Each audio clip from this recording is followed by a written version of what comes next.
And if you think offshore drilling is over, of course, think again. Even as President Obama talks about a moratorium on new offshore drilling sites, did you get that? On new offshore drilling sites, on new offshore drilling sites. Most people hear it as offshore drilling, a moratorium, and you think that's reasonable. They're saying new offshore drilling sites. There's no moratorium on offshore drilling. In fact, one of the offshore drilling sites in the Gulf of Mexico that BP is in charge of dwarfs the Deepwater Horizon. It's called the Atlantis.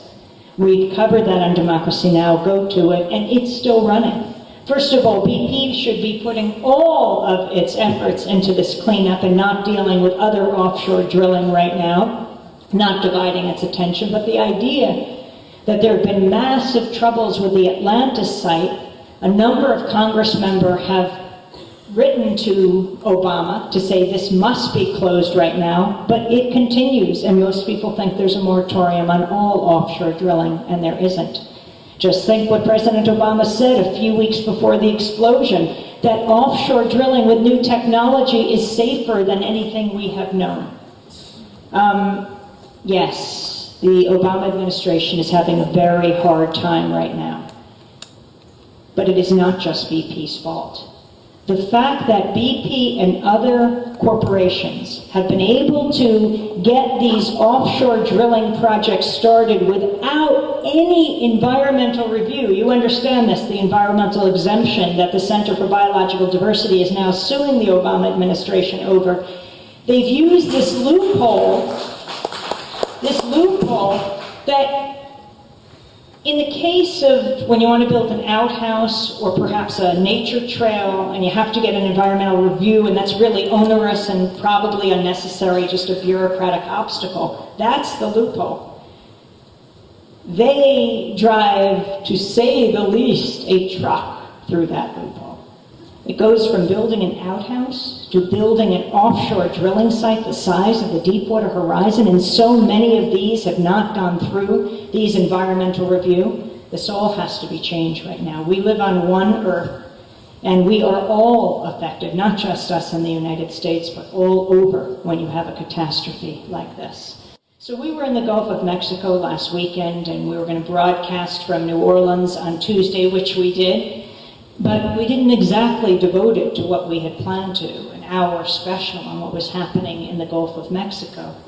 Because, let's see, Monday was Memorial Day. Sunday night, we started to get word, even before it was on the U.S. media, which hardly got coverage the first day, texts, emails, that something had happened with the Gaza flotilla.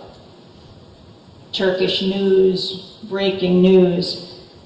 Israeli commandos had landed on the lead ship of the killed one person, and then it was two, then maybe it was three. Israeli Channel 10 said something like 20, and then it went back to 4, and then 5, then 10, then 9, then 15. What had happened? We had been following the Freedom Flotilla for the last weeks as they prepared to challenge the blockade, the siege of Gaza. Activists from all over the world, over 700 activists. Public officials, diplomats, peace activists, young and old.